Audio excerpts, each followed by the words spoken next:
El maestro Felipe Calderón Hinojosa, expresidente de México, que está con nosotros esta mañana, luego de que se publicaron algunas declaraciones de la ex embajadora de Estados Unidos en México, Roberta Jacobson, que señalaban que, declaraciones que luego ella misma desmintió, que señalaban que el gobierno del presidente Calderón, particularmente el expresidente Calderón, conoció de supuestos nexos de Genaro García Luna, quien fuera su secretario de Seguridad Pública, con cárteles del narcotráfico. Expresidente Calderón, gracias por estar con nosotros. Buen día.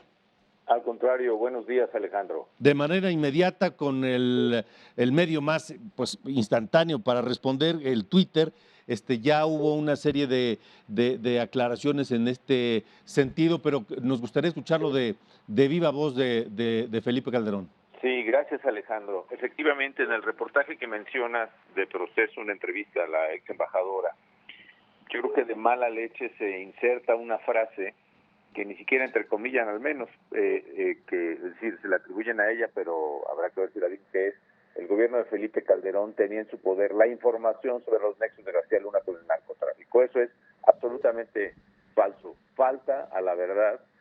Proceso, independientemente de lo haya declarado la embajadora o no, sino que es simple y sencillamente falso.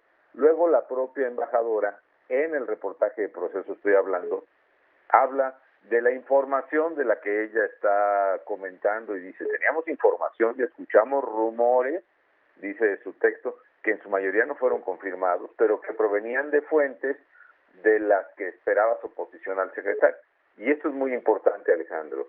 Dice: nunca información que fuera confirmada por una fuente imparcial, que no fuera tendencia. Nunca información confirmada. Esa debe haber sido el título de la nota de Proceso, la verdad, no la que te acabo de mencionar de muy mala leche.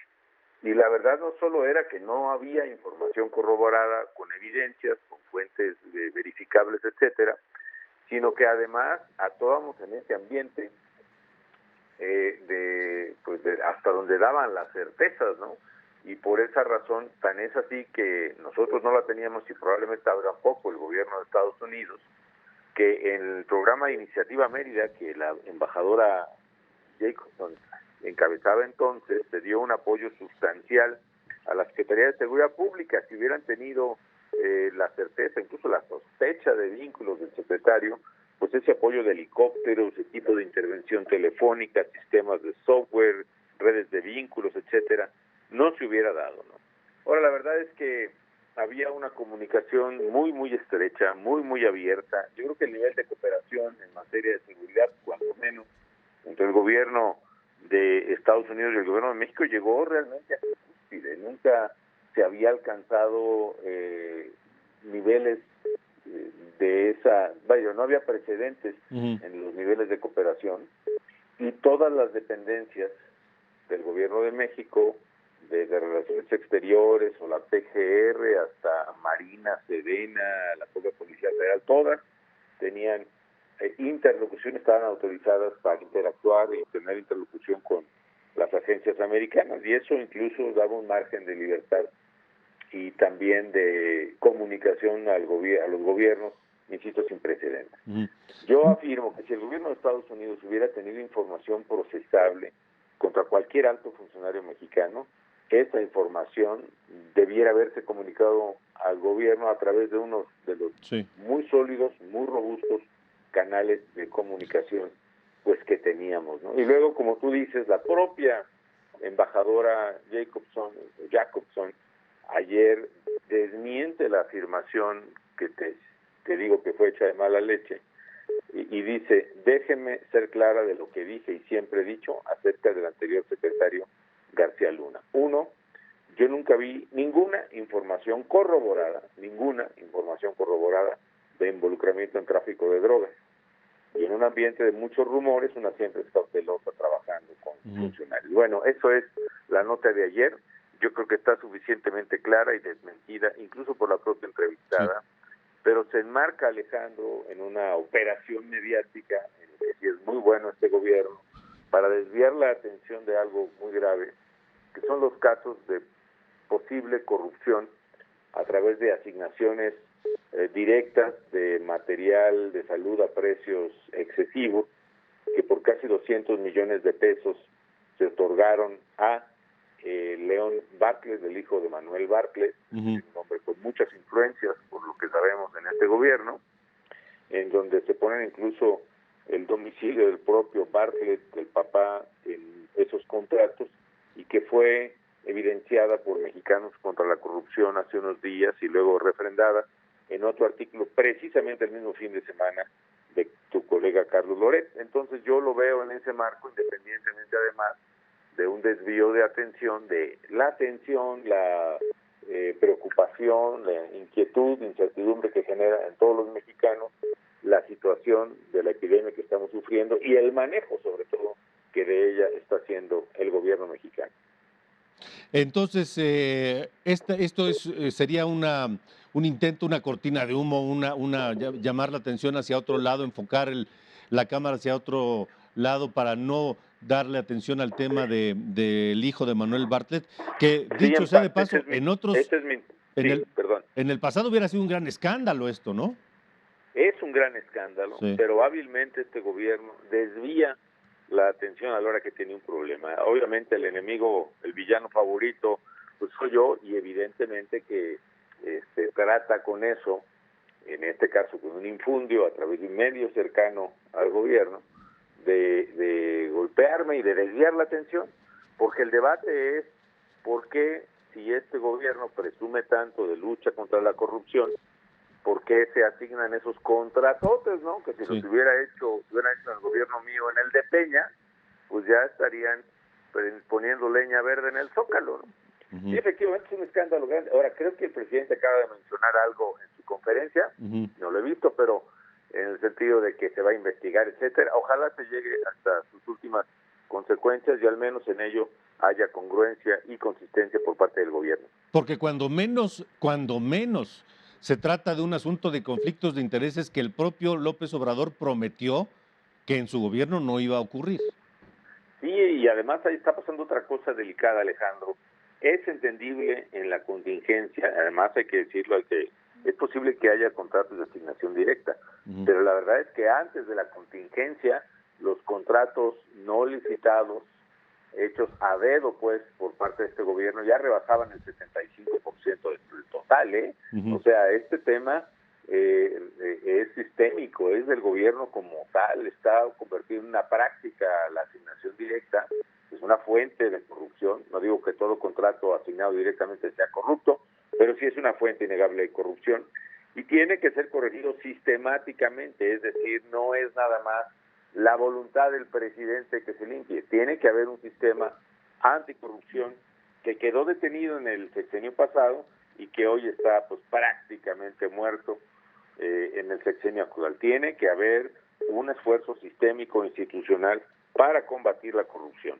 Como dice, no el presidente, él usó esa frase sin citar la fuente, digamos, en su campaña, es una frase de José Ángel Conchello, en paz descanse, panista, que decía, para combatir la corrupción no hay que olvidar que las escaleras deben barrerse de arriba para abajo. ¿En qué escalón de la escalera está Manuel Bartlett? Pues yo creo que muy arriba, Alejandro, muy arriba.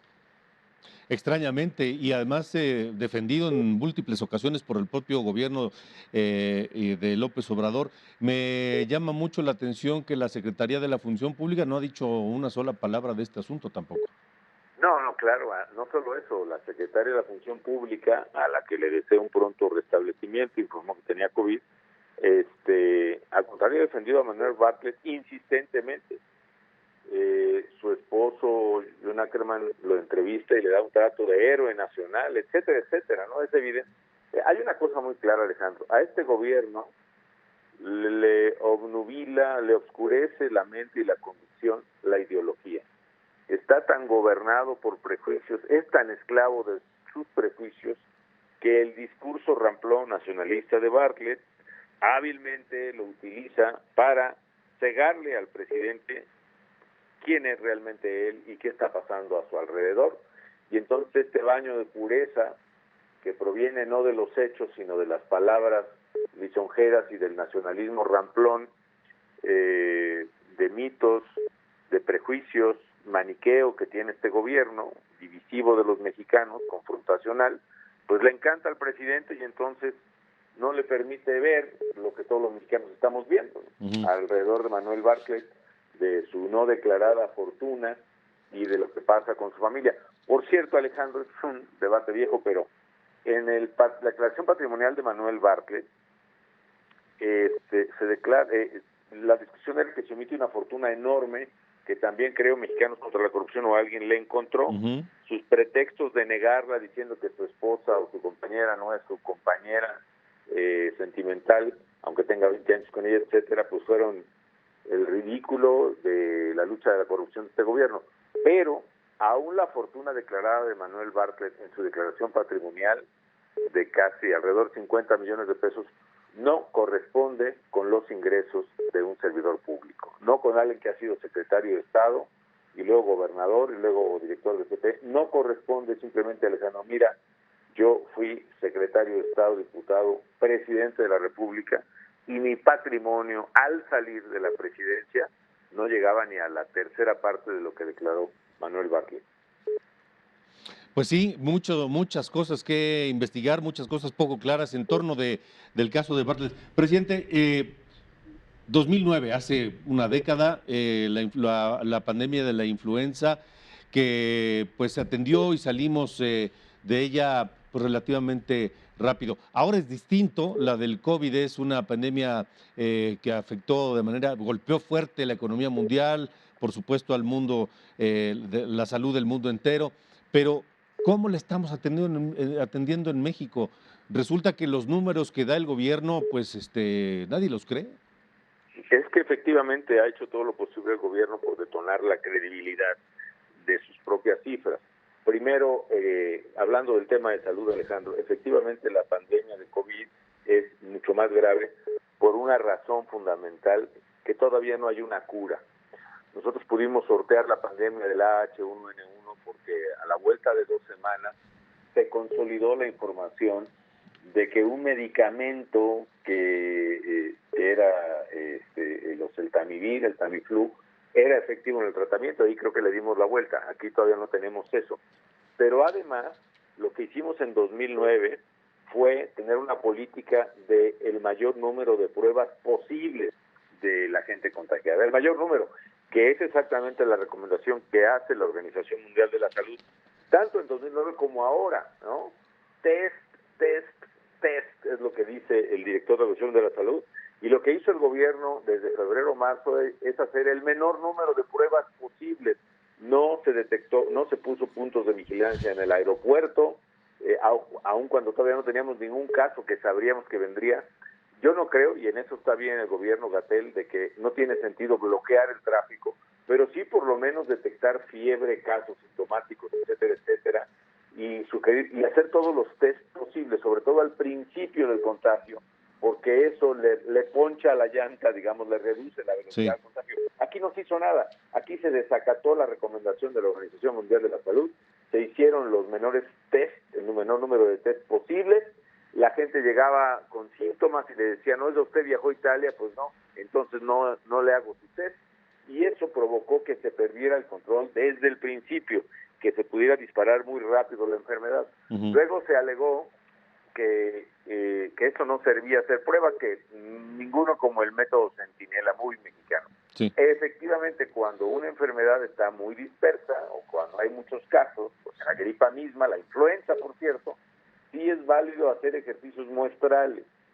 Pero este era un virus nuevo, mortal, desconocido, de alta letalidad, de alta propagación, etcétera. Sobre todo en esa etapa de que nadie sabe cuál es su comportamiento, nadie tiene autoridad académica para decir yo sé cuánto contagia, cuánta gente se muere, etcétera. Había que perseguirlo caso por caso al principio cuando se podía perseguir. Sí. Luego, por ejemplo, el número de enfermedades respiratorias agudas en el mes de marzo, por ejemplo, creció respecto al año pasado 150,000 casos, tan solo respecto al año pasado. Evidentemente, muchos de ellos eran de COVID y no se dijo así. De hecho, la cifra a esta semana, a la 11 de casos de tuberculosis, por ejemplo, se había disparado respecto a los años anteriores. No teníamos una crisis de tuberculosis, teníamos COVID, y el gobierno no fue lo suficiente honesto para hacer frente a esas cosas desde el principio, no fue lo suficientemente audaz, sincero, humilde para ponerse a hacer pruebas y saber qué estaba pasando, y eso generó una terrible desconfianza. Y para remate, el experto, el doctor Gatell, incurre en grilla y politiquería. Mira, esa frase de que el presidente tiene una fuerza moral, no es fuerza de contagio, por amor de Dios, hombre. Es lo más vil y rastrero que se ha visto, por lo menos en el área de salud, en mucho tiempo y en otras áreas, ¿no? El que no se hayan prohibido los eventos de más de 1,000 personas, o 5,000, no recuerdo cuál era el número, por el hecho de que el presidente seguía armando giras y eventos y saludando y besando a la gente. Esas son cosas que hacen perder la credibilidad, y navegar una tormenta como la pandemia de COVID, que está matando ya cientos de gentes, de miles de gentes, por cierto, en el mundo, y cientos en México cada día, sin credibilidad, sí es una cosa verdaderamente grave. Sobre todo, si el gobierno tiene los números reales, que los comparta, y si no los tiene, ¿cómo va a tener decisiones? Ayer todavía a la exigencia de casi toda la semana de una reportera de que se explicara el método Sentinel y se dijeran cuántos fallecidos o cuántos contagiados se estimaba que había, se le dieron evasivas, se dio una explicación totalmente ambigua, mañosa, de esas de chiste mexicano, de quítale el número que pensaste, para rematar con una estimación de hace 15 días, es decir, de la primera o segunda semana de abril, cuando ya estamos en mayo. Entonces, eso definitivamente pues ha matado, a mi juicio, una buena parte de la credibilidad indispensable que necesita el gobierno para liderar con eficacia en esta crisis. Quizá, por cierto, los golpes a mi persona, las calumnias, como la encabezada por Proceso, también sean utilizados como un factor distractor de esta crisis de credibilidad y de este medio engaño, así lo considero, en que incurre el gobierno en el tema de la pandemia del COVID. Presidente, rápidamente, por último, ya tengo lo que dijo el presidente López Obrador sobre el caso del hijo de Manuel Bartlett. Dice que eso ya calienta, que lo comparen con sus antecesores, porque la 4T está decidida a combatir la corrupción. Calificó de pena ajena que se cuestionen los contratos del hijo de Manuel Bartlett, cuando en el pasado nada se decía sobre el saqueo del país. Eso dijo hace unos momentos el presidente López Obrador. ¿Algún comentario? Pues mira, por lo pronto, ojalá sea cierto, que ojalá se hayamos comprometido a investigar eso, porque de lo que me estás leyendo, entonces es una gran evasiva mediática. Y no creas, Alejandro, pues a mí también me calienta que me comparen con él, la verdad. La verdad es que en el manejo de la crisis de la influenza salimos muy rápido. Ciertamente no provocó la influenza en sí misma el daño económico que genera el COVID ahora a nivel mundial, pero recuerda que en 2009 se estaba viviendo la peor crisis económica a nivel mundial desde principios del siglo pasado. Es decir, las circunstancias económicas fueron adversas, duras, las manejamos. Yo insisto que razonablemente bien, el país salió rápido. En 2010 ya estábamos creciendo al 5.4%, y hoy no se ve una salida económica para lo que estamos viviendo, porque el gobierno de López Obrador está decidido a matar a las pequeñas y medianas empresas. Que se rasquen con sus uñas, es prácticamente lo que están diciendo.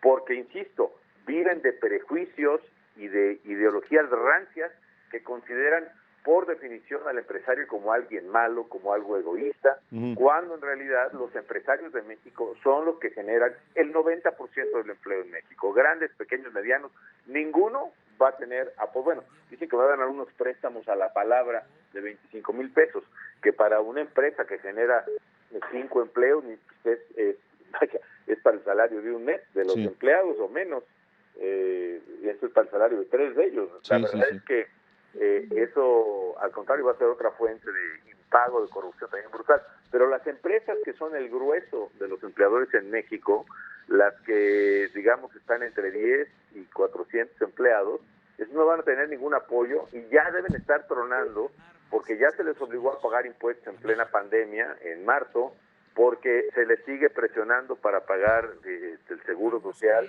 con cargas moratorias muy elevadas como las que tiene el seguro, porque no hay crédito para ellos, porque no hay programas de apoyo para sostener la planta productiva en el empleo, etcétera. Esto que viene, ojalá superemos pronto la pandemia, las cifras apuntan a que el pico será en mayo, efectivamente, muy pronto, esperemos que así sea, pero la salida de la crisis será quizás a julio, Sí. independientemente de lo que decida el gobierno sobre el encierro.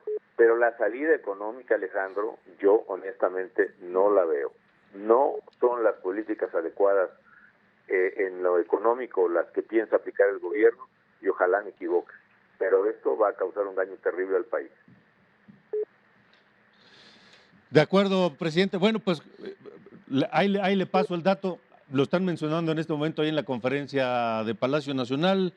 Ya sabe los temas de la inseguridad y García Luna y que se requiere una investigación de fondo, dice López Obrador.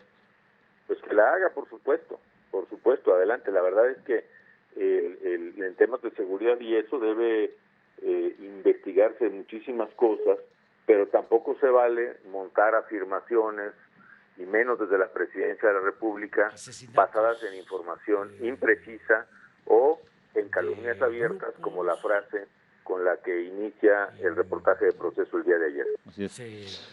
Presidente, le agradezco mucho que nos haya tomado la llamada hoy y que nos haya dedicado estos minutos. Muchas gracias.